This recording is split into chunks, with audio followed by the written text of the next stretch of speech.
Hi, I'm Stefan, the host and organizer of the emBO++, the next level conference for embedded software developers. The talk you're about to see is about standard variant. It was given by Odin Holmes at the emBO 2021, and thanks to Volkswagen Infotainment, you can watch this talk for free. Okay, there we go. My talk today is about standard variant. This was inspired by a talk by Nevin Lieber at C++ Now called The Many Variants of Variant. And I found it a very interesting talk that went into sort of all the details of what design decisions went into standard variant. And although I underestimated the amount of work that went into crafting standard variant, it also got me thinking about how much bigger the problem space actually is, and what other things one could also kind of fit into the concepts around standard variant. So we're going to look first of all at what standard variant does, because a lot of you are from the embedded fields. Standard variant's relatively new, and there's a few reasons why it's a little harder to use in embedded context, so some of you might not be familiar. Here we have a variant named v, and in this variant we can put either an int or a string, not both, right? So it's either one or the other. So I can put $1 million in, or I can put 1 million in. And the question is how, well, how do I get back out, right? How do you get the same type back out that you put in? And one way to do that is to just check, right? To test which of the two are in there. The problem is that, this, if I had a lot of types, then I'd have like an O of n of ifs or else ifs, right? Be checking 50 things for a 50 thing variant, right? For a 50 type variant. And this is spaghetti code, but like not the yummy kind of spaghetti, not like the spaghetti we see in this picture. It's more like the disturbing spaghetti, like the bad spaghetti, right? Like the oh my god, what the hell spaghetti, the wrong spaghetti, right? And so there's also a different version of that, right? We can get the type back out in sort of an O of 1 by visitation, right? And the concept of visitation is you have a variant, you have a so-called visitor, and then you call visit on your variant and visitor, and it'll just automatically call the right overload of your visitor with the value in variant, right? So if I make a visitor that has an overloaded function call operator for both int and string, and I pass this to visit, then it just does the right thing, right? Like it'll call the int one or the string one, depending on whether there's an int or a string in there, right? And this is quite powerful because it's hard to get this wrong, right? We have a lot of sort of implicit variants that we use that are not type safe. If you use a union, for example, from C, then you can just try and get the wrong thing out, and it might actually even work until you upgrade your compiler, or forget to sacrifice a goat or something, because it's technically undefined behavior, but the compiler doesn't notice, and so standard variant is a much safer variant, right? And one way to think about variant, or one way sort of I like to think about variant, is it's a multiplexed function call, right? So if you're in a generic context and you have a t, well, you don't know what type that t is, right? But if you pass it to a function that's overloaded, then the compiler will just call the right function for you, right? And it's kind of the same with a variant, only with a variant, the type that's in it is encoded in data rather than encoded in a template parameter, right? But from a user's perspective, this is kind of the same thing, right? And I personally would like to actually just call it like this, right? Rather than saying visit on f's, right, with v, just have f's have a function call operator, have whatever a visitor is, we can decide what a visitor is, right? Whatever a visitor is, just give it a function call operator and pass it the variant itself, because that looks a lot more natural, like you're doing the same thing as you're doing in the above case. And for all intents and purposes, you are doing the same thing, right?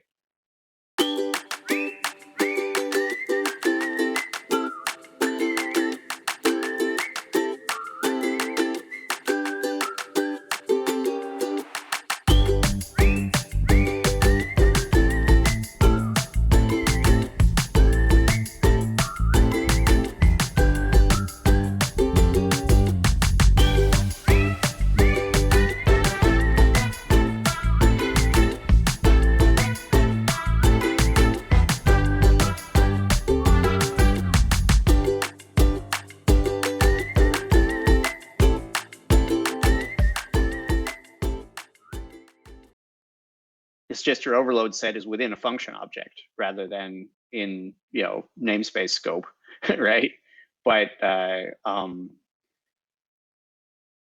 yeah, from a coding standpoint, so this seems like it should have been pretty easy to develop, right? Like it's pretty straightforward. Maybe there's a little magic under the hood, but the standard committee should have gotten through this pretty quickly. Except that there's evil, right? What evil hides in sort of very innocent looking places, right? We have this innocent looking class. Well, okay, it's called Dr. Evil, so maybe you might suspect something, but it looks perfectly innocent, right? But then if we add a throwing copy constructor, suddenly this breaks a bunch of stuff, right? So if I put one of these into my variant, right, then it's going to throw while copying. Well, if it started copying, then it had to have destroyed the old thing that was in there beforehand, right? So if I visit on this, like what's in there? There's like maybe half a new constructed thing in there, or maybe a destroyed old thing, or right. So this is problematic, and so this is where a lot of the effort went into figuring out what to do.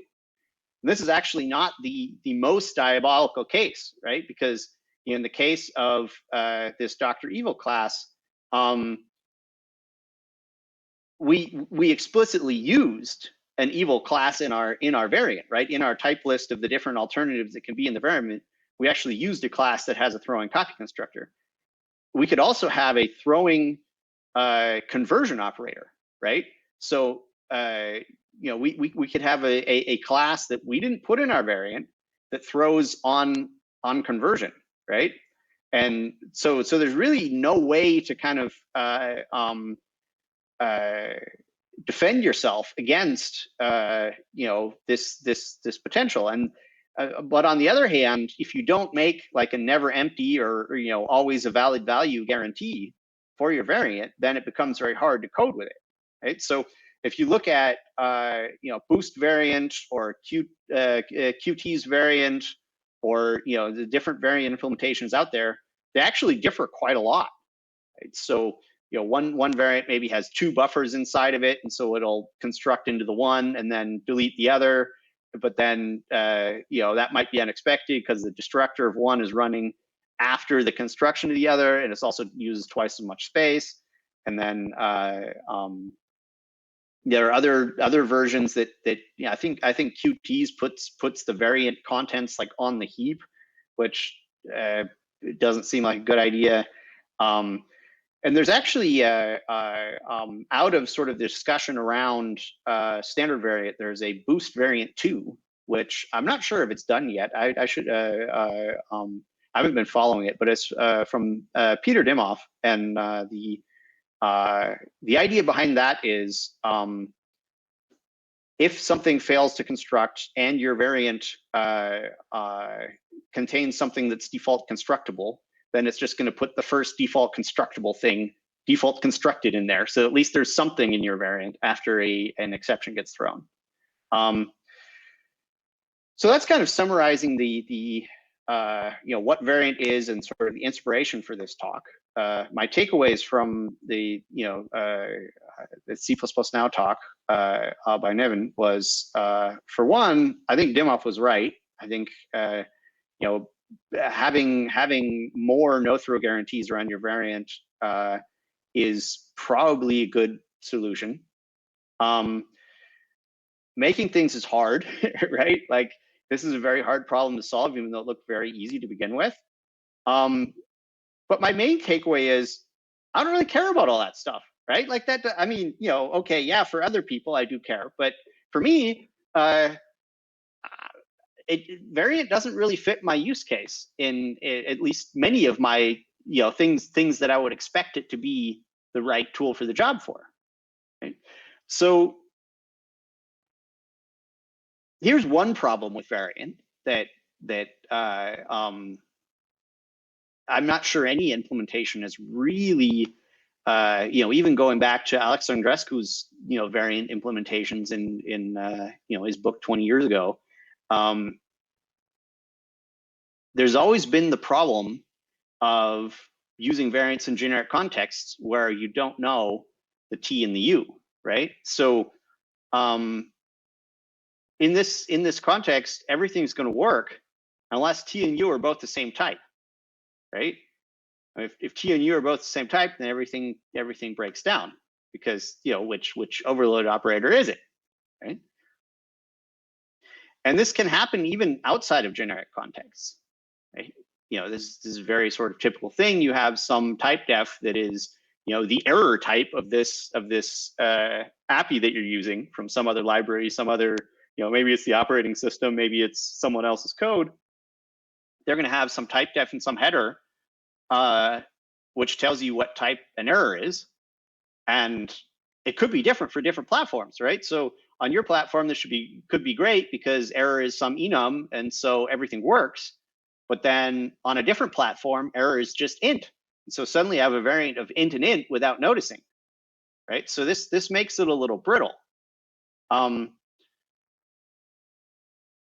another problem that I have with variant is kind of its fixed layout nature, right? If I have a variant of bool, char, and then something giant, well, bool and char are pretty small, right? And thanks to Michael Case for actually giving a better example than I was otherwise going to put in the talk. So this is credit to Michael. This example. If I have a buffer and this is kind of my ring buffer, then things are getting copied into this ring buffer, and then they kind of remain non-mutated, right? And then they get copied out. So they're not going to like change what variant they hold while in the ring buffer, right? So if I know what type is being held in the variant, then I don't actually have to make the buffer big enough or use as much space in the buffer to be able to hold the big one, right? The array of 1,000 longs or 10,000 longs. I don't have to make that big of take that big of a chunk of memory for every entry in this ring buffer, because I know how big they are, right? As long as the user doesn't change them, then they can't actually get to them. They can just push and pop, right? So there's potential of saving a whole lot of space. There's other examples where you have sort of nested variants, right? So you have a variant, and then one of the alternatives in the variant is also a variant, right? And so those could theoretically share the index, right? I mean, the index is probably 32 bits or something. That's a lot of numbers, right? So they could potentially share. That would make indexing into the leaf, if you will, the alternative held by the variant that is the alternative held in the outer variant. Indexing in there could go faster if you didn't have to do it twice, and you could save space and whatever. But again, the layout is fixed of standard variant. So it's not quite what I need, even though it's the right concept. It's not really the right implementation. So the meat of this talk is going to kind of go into reimagining sort of what variant could be for me, right? I'm gonna be I'm going to be more sort of this little kid playing in his room and sort of imagining all the possibilities.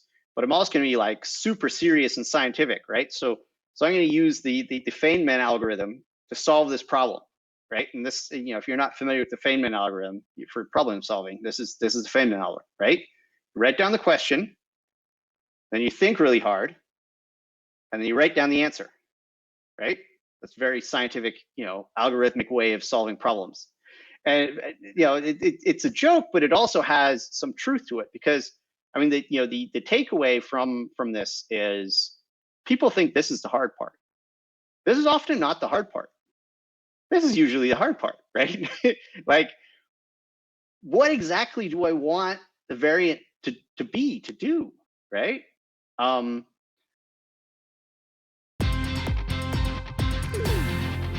Wir sind hier in einem kleineren Grossraumbüro. Bei den Leitern habe ich die Freiheit, dass ich, wenn ich anfange und wenn ich höre mit dem Arbeiten, eigentlich selber einteilen kann. Overall, how I will do it, it's just up to me, and they give me a lot of freedom. Für mich ist die Faszination, mit anderen Leuten einen kreativen Moment zu generieren.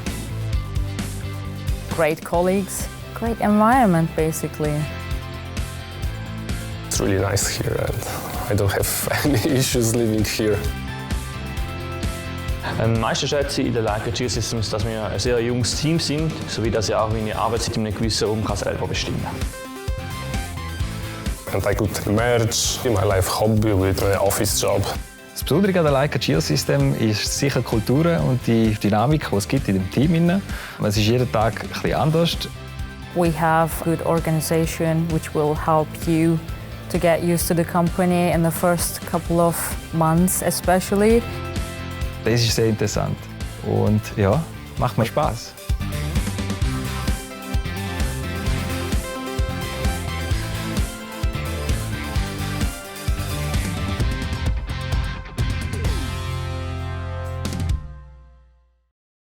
Okay, it should work with everything, right? Well, okay, that's a little naive and not very exact, right?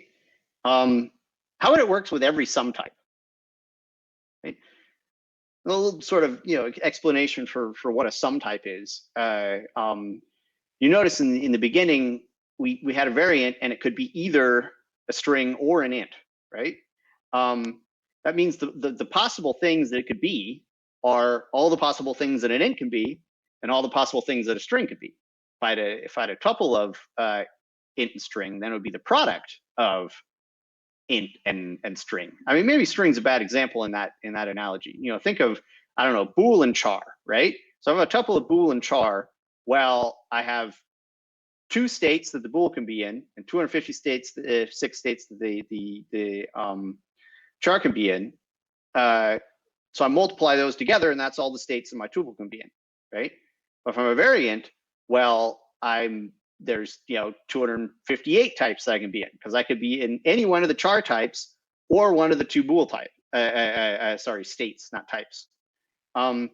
So that's kind of the difference between a sum type and a product type, right?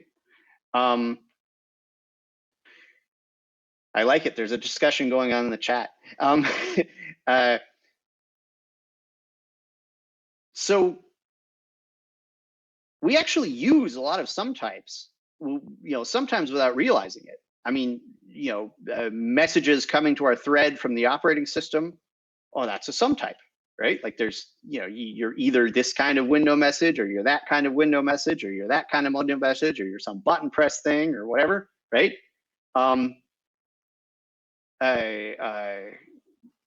Messages we get over wires are almost always sum types, right?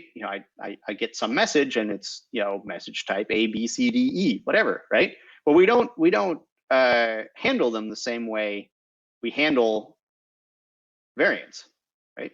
I mean, there is maybe one distinction to make between open sum types and closed sum types, right? So if I have an open sum type, then that could be literally any type, like you could expand it. So polymorphic objects are open sum types, right? You have some pointer, well, that thing could be any type, right? It could be extended in the future, right? Or you have boost any is an open sum, it could be anything, right? And when there's a variant, it's a closed sum type. There's a certain amount of things that it can be, and then that's all, right? So if you look at sort of, maybe a more formal definition of a variant, then we see, okay, it's type safe. Can we make our variant type safe if it's going to be if it's going to work with everything? Well, maybe not, because we need to be, at least convertible cheaply from, operating system some types, right? Probably has to be closed. It can't have fixed layout. Like, as soon as it has fixed layout, that kind of, breaks all my use cases, right? So we kind of amend this and say, well, type safe when possible, maybe not always. Fixed layout, no, right? So that's kind of what we want to build. So let's sort of decompose what a variant is into multiple steps, right? We have the first step where we sort of discriminate between which type is in this variant, right? Which type is in the union. Then we somehow magically change that runtime known index, if you will, to a compile time function call or cast or whatever, right? And we actually do the type conversion from whatever buffer type it is, probably some char array or something, to whatever type it is, and then we call the visitor, which the user passed in, right? So if we look at this more in code, okay, we have a visitor. The visitor gets whatever the converter spit out, right? The converter takes some index from the discriminator and whatever sum type, right? And then the hard part is that the discriminator returns a runtime value, and you somehow have to convert that to compile time, right? So that's why it's not trivial for everyone to just write their own variant, right? So this is maybe a good example, just so we kind of have a picture in our mind of what I want to be able to make into a variant, right? So we have okay, we have some just normal C struct, and it's got some integer, some buffer, maybe it's a couple of void pointers and an int, or maybe it's some other ungodly thing that the operating system is giving you, right? There is some way to figure out, right, how you're supposed to interpret the rest of the data based on some index or some whatever, right? And so, if we want to do a variant from the outside, so that we can sort of wrap this C style sum type, right, or legacy sum type, or poorly encapsulated sum type, if you will, then we need to write the discriminator. Well, that's easy to write, right? We just return the type, and we have our discriminator, right? Well, okay. What about a converter? Well, that's a little harder, right? So if we get the index and in a compile time readable integral constant, and we have some metaprogramming library, right? Like what's here. Imagine whatever your metaprogramming library of choice is, that it just goes into a list of types and gets the one out that's at the index I, right? And then you cast your data buffer to void, and then you cast it to that type, because that's how you get around doing a reinterpret cast. And I believe that this is not undefined behavior if you are sure that the thing that was put in there was that the same type, right? But it's a little iffy. I'm not quite an expert on that yet. There are some examples that are a little harder to make sure it's not UB. So this was a little harder to write, right? But we could maybe factor out the hard parts, right? But where it all kind of breaks down is, well, the discriminator gave me a runtime value, and my converter needs a compile time value, right? I mean, we could, and then the converter, how converter needs to return a different type based on data, so that's not going to work either, right? We'll get to that in a minute why, but generally a function can't return different types based on value inputs, right? It can only return different types based on type inputs, right? So template parameters. So we could query somehow compose the converter and the visitor so that the converter actually calls the visitor from inside, and then it's kind of going forward down the chain, which works better with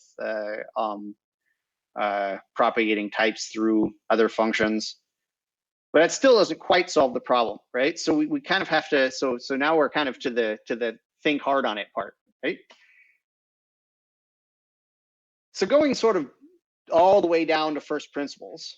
There are only really three things in sort of in a compiler context, right? There's or a program context. There's you have types. Types are just sort of bookkeeping for internal compiler logic to make sure that everything you do, every time you do something to data, that the right subroutine actually does it. Right? So you have data that's just bits, right? And the thing that actually gives those bits meaning are the subroutines that run on that data, right? So if you have an assignment to some address that just has bits in it, and it's a bool, well, you better make sure you're not assigning anything that's not a 0 or a 1 to that, right? Under the hood. And the way that actually gets enforced is that the compiler keeps track of everywhere where you can assign to that thing and make sure that what actually ends up getting assigned is from the assembler level, that it's actually just the bool value, right? So when you compile it, the types actually go away, right? The types are just there for overload resolution and rule checking and whatnot, right? Your compiled program is just essentially subroutines and data, right? So if you have, maybe a function that adds two structs, you can have two data structures that are different types that are the exact same layout, where the add ends up being the exact same string of assembler, but at least if you don't turn on crazy optimization, you'll actually have two functions with the exact same string of assembler in there.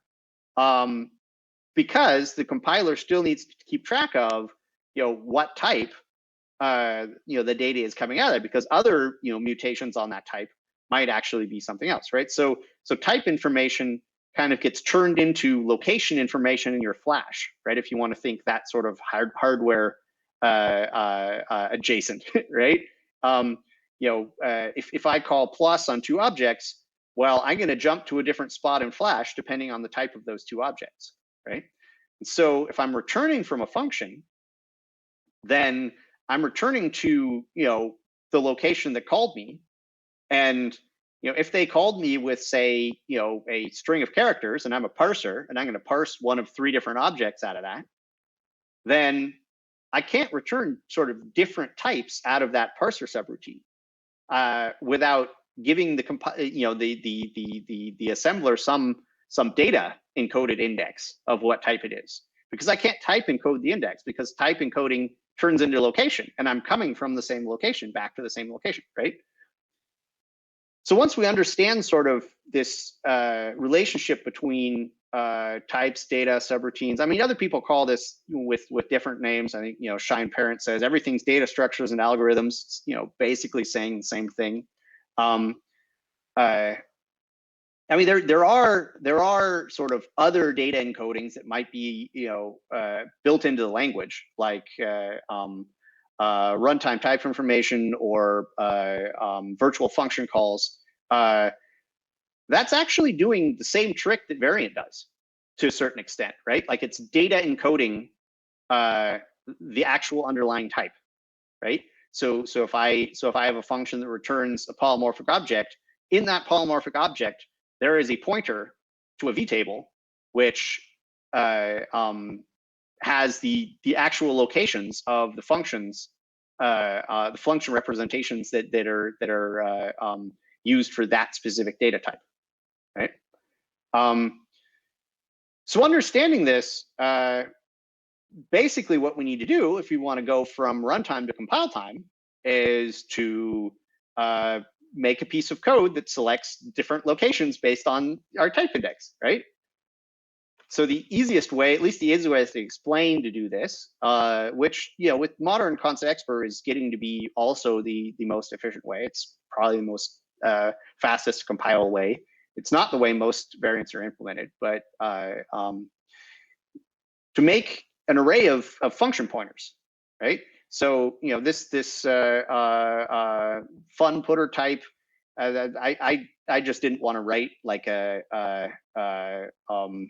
pointer to function syntax here. Just think of, you know, void, void function that takes two input parameters, right? And then I can put the actual type information into these function parameters. So depending into these functions, I mean, they're otherwise identical.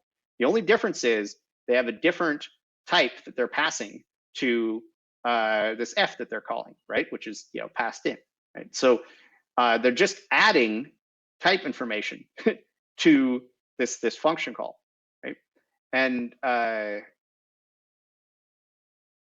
so if I index into this array, then it will call my function func down here with sum, right? Because that's what f does, but it's adding a compile time encoded number, right? So a type encoded number. And you know, this is hard coded for 3 different versions. You could also let template metaprogramming write it for you, right? So this is this is more or less the most complicated part of the code I'm going to show you. So we'll go pretty slow, right? So I have a templated struct, right?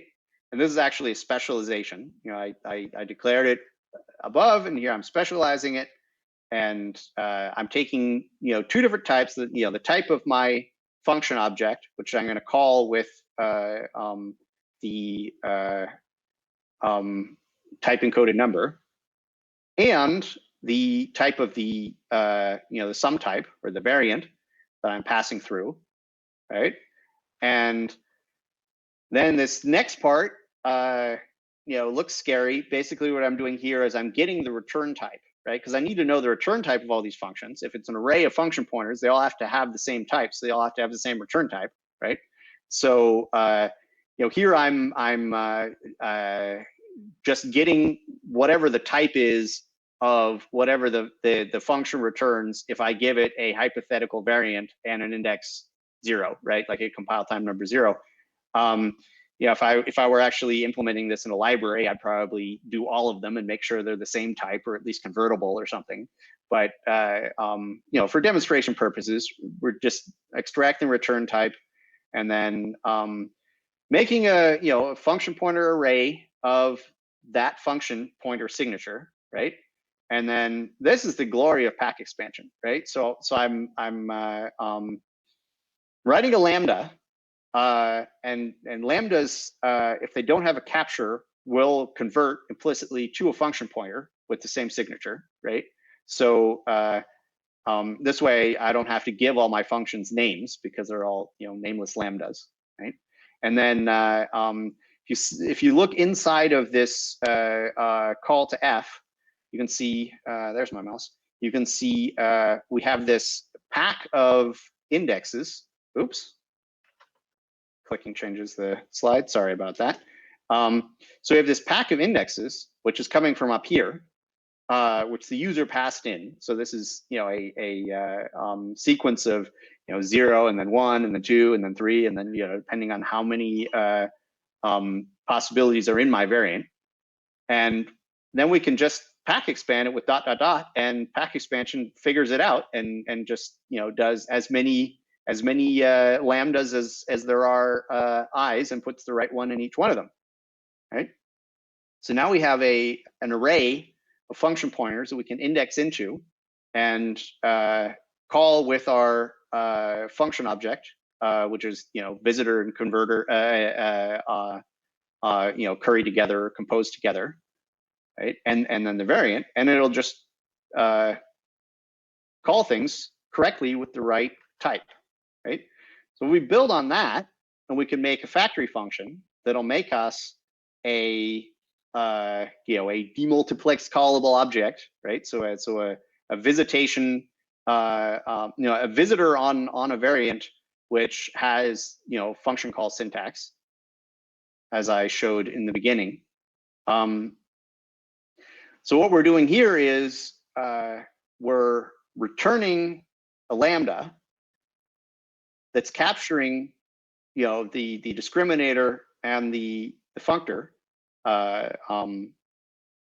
value.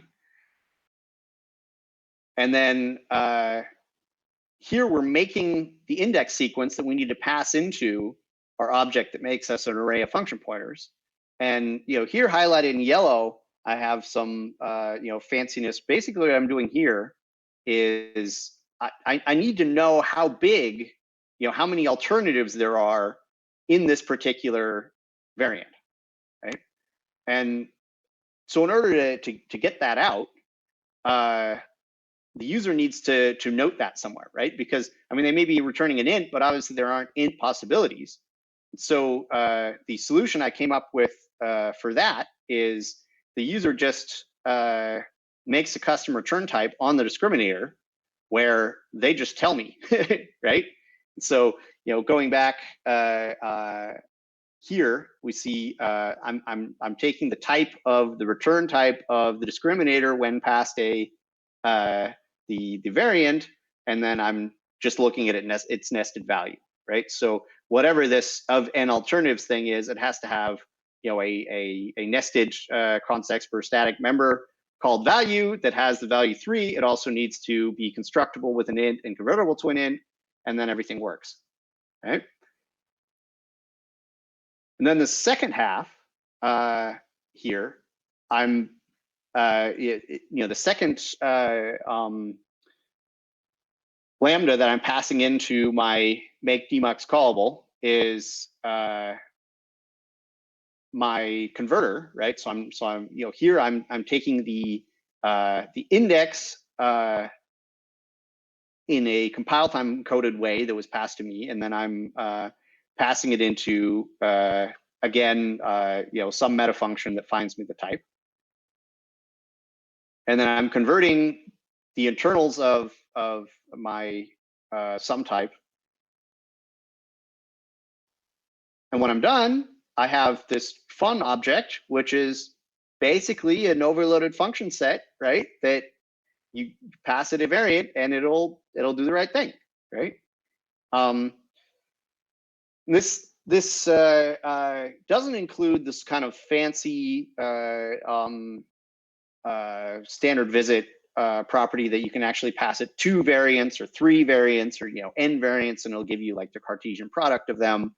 But I haven't really seen that a lot in the wild.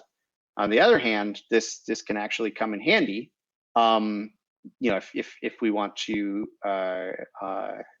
pass our visitor as a function object to other things, right? It's not some special thing anymore. It's just a callable, right? That just happens to take a variant and do the right thing with it. So that kind of solves the problem of fixed layout, right? You can just adopt whatever class you happen to be getting through some interface with someone else that you can't change, where you don't control the layout. You can just adopt it to be usable as a variant, right? Or visitable, if you will. I'm not, as a variant is probably the wrong way to say it. You can adopt it so it can be visitable, right? So it's essentially like a visitable view, if you will. Right? But then this also kind of goes a little further, because we remember we had the other problem of duplicate types, right? You have two of the same type in your variant. Well, then that gets problematic if you want to visit on it, or if you want to say specifically which one you want to put in it, right?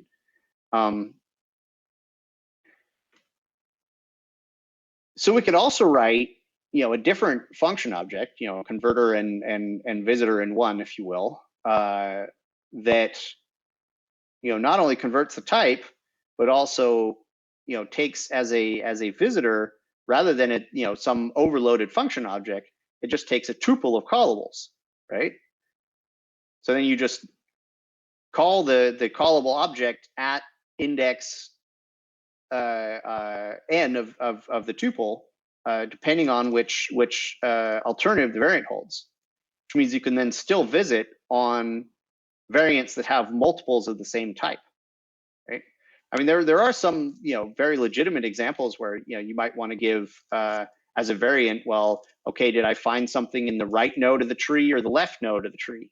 Well, both nodes are going to be the same type, but there's a semantic difference, right?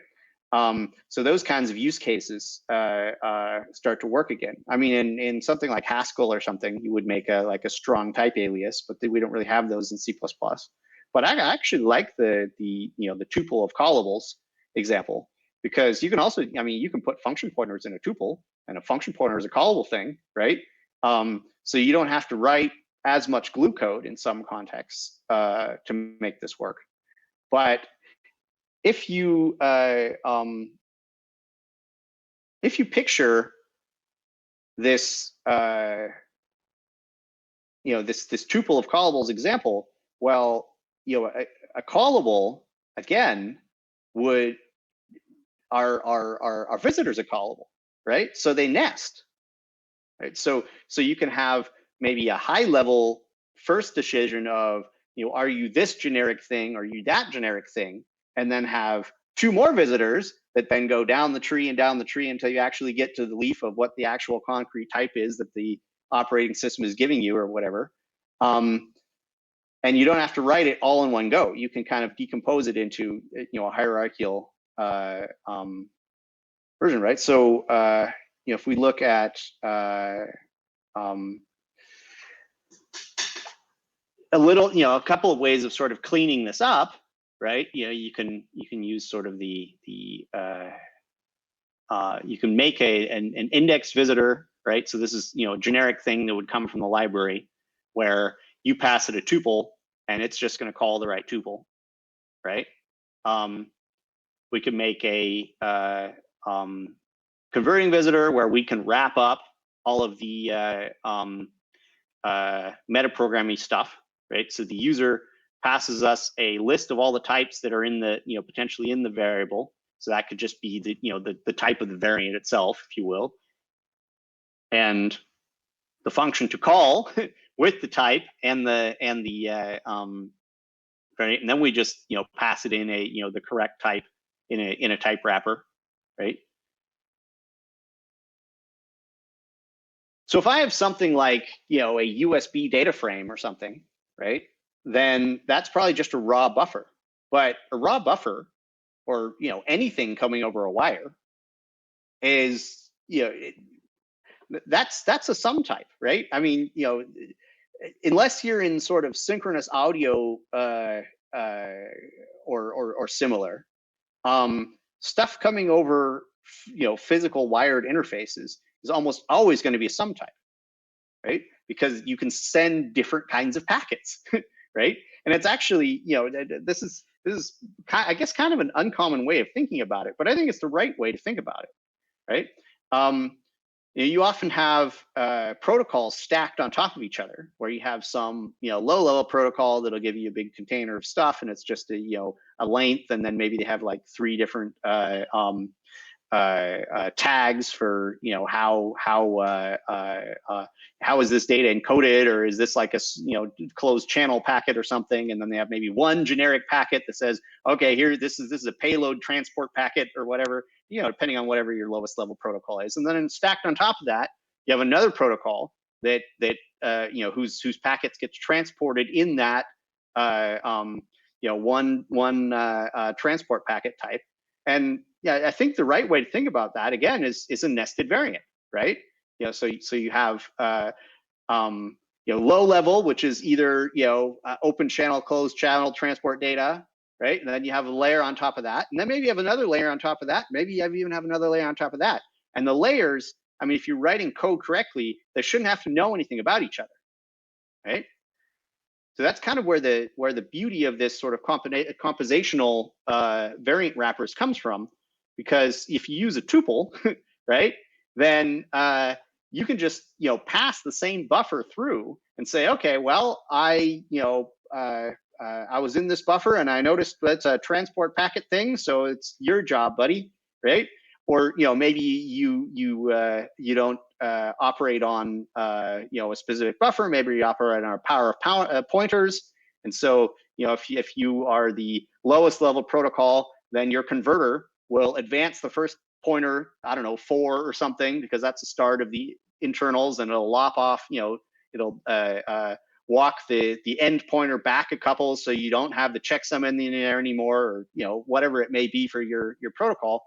And then it'll just, you know, propagate down the chain. You know, the callable in the tuple of the outer variant wrapper is itself another visitor, right, who's wrapping this buffer that it got, and then and that can just infinitely nest all the way down. Right? So yeah, I'm not sure I got the right names for everything, and I'm not sure I got the right you know, the most efficient implementation or whatever. But it was actually a lot simpler than I originally thought it was going to be, to sort of, you know, make a wrapper around some types, right? And so I hope this cleans up a lot of the spaghetti in my code. Yeah, I guess I'm getting pretty close to where I have to go to questions. So may the soldering unicorns be with you. Before we get to questions, though, I'd like to thank one of our big sponsors, VW Infotainment, who, if you don't know what infotainment is, if you're from an English-speaking country and you don't like, you're not a car guru. Oh, my slides are going crazy. Infotainment is basically everything that has a screen, right? So information or entertainment in the car. And they're here in Bochum with us, and they're looking for, you know, 150 people or 150 technical people to add to their already pretty large team. And Bochum's a cool place to live. We have a cool user group. So yeah, if that's interesting to you, then talk to me or talk to them. Yeah, they've been getting pretty high tech as the car tech wars have been ramping up. Yeah, here's my contact stuff, and we can switch to questions. Just post them in the chat.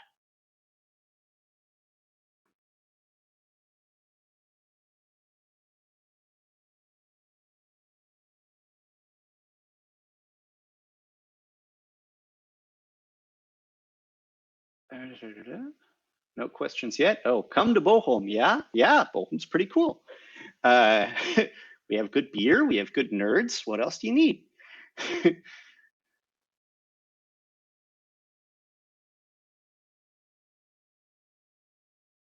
Oh, I see the comment that I should cast through a char star rather than a void star.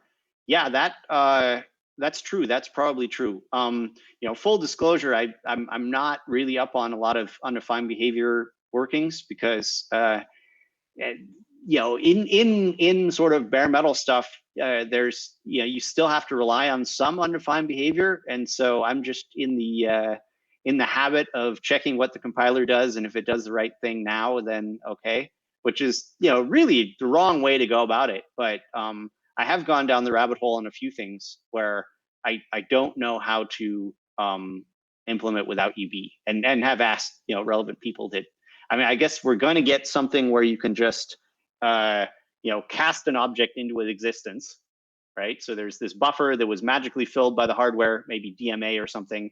I think the paper was called Standard Bless, but I think the name is going to change. as in, I bless you, buffer, and now you're a sheep. So yeah, definitely don't copy me on my undefined behavior casty things. Char probably is a better way to go. Oh, there's a bunch of stuff in the chat now. I even have to scroll up.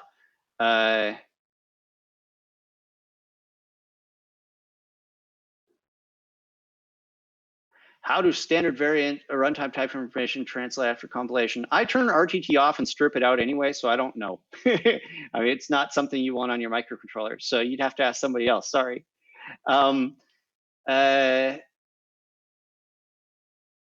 It shouldn't be hard to get the number of variant elements. Why hard coded? Oh, excellent question. Yes and no. Like in a case of variant, you have the number of variant elements because it's just the number of things in your list of types. But let me switch back to my slides. If I go back to, where are we?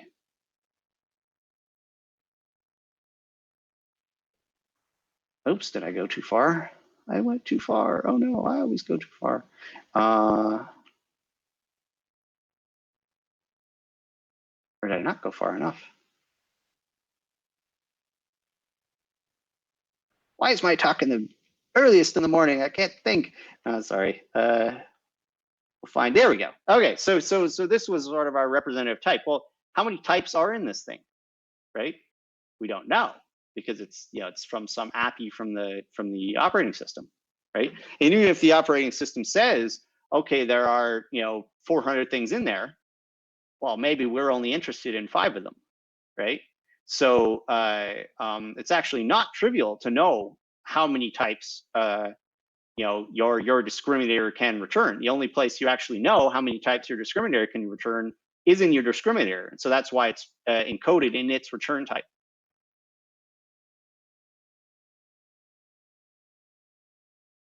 Where were we with the return type? So I can give an example of that. There we go.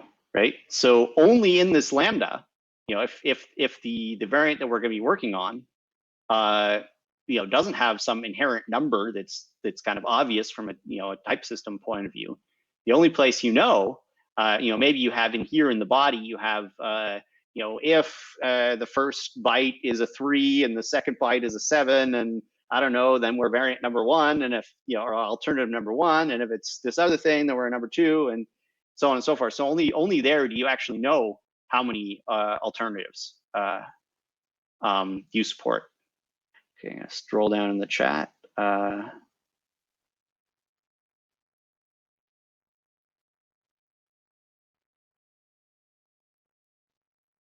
Oh, okay, more Bochum fans in the chat. Yes, Bochum for the win. Implementation defined behavior for the win. Yes, sign off on that too.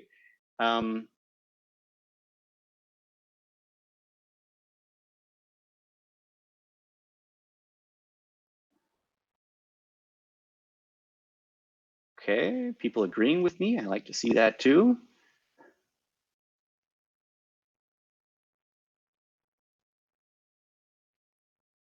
Have I used some entity structs with tag types to do some runtime dispatch with this?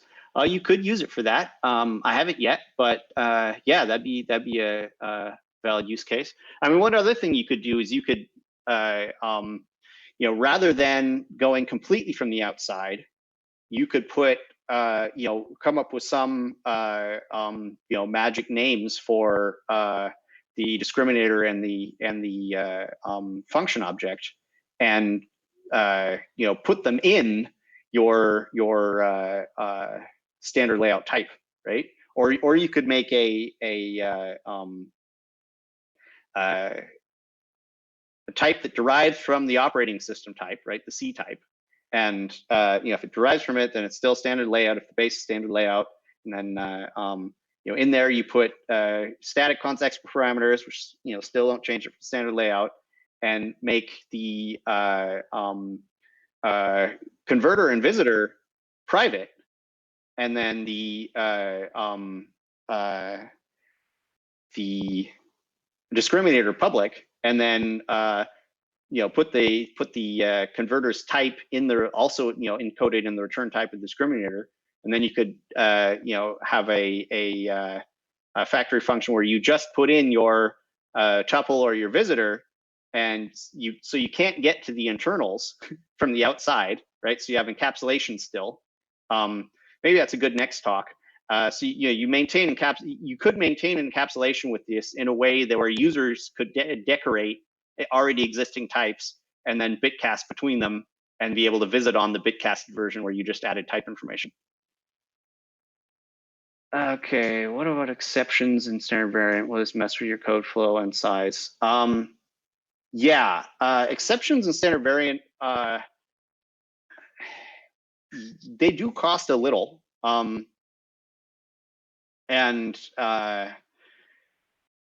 Yeah, they do cause some code bloat, and that was one of the motivations for sort of making my own, because yeah, in the context I program in, there are no exceptions, not just because they bloat, but also because if you leak an exception out of an interrupt service routine, then have fun debugging. Because going down the stack and back in time are not the same thing in that situation, right? Usually stack unwinding and going back in time, if you will, in sort of the order of execution are both the same thing. But if you're in some callback, then it's not, right? So yeah, exceptions don't really work so well in that context. So I've designed this,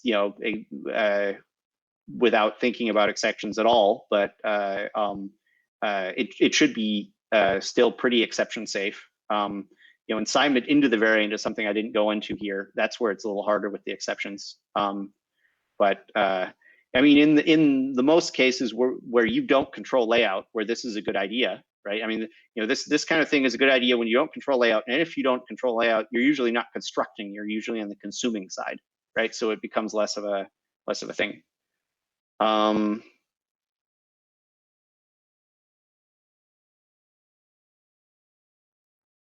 I'm only here to see Odin the nerd. Thank you.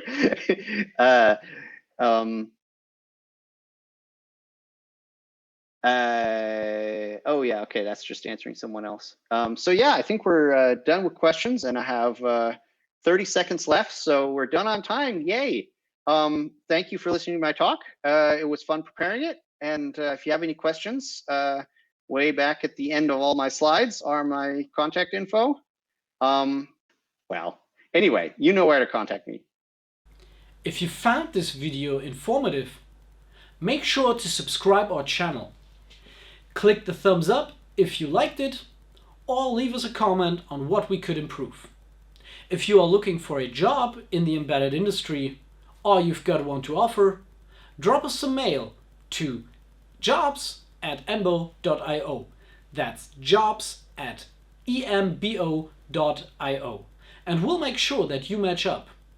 My name is Stefan Bückelmann, and as long as you keep watching, we'll keep covering the internals of the embedded industry.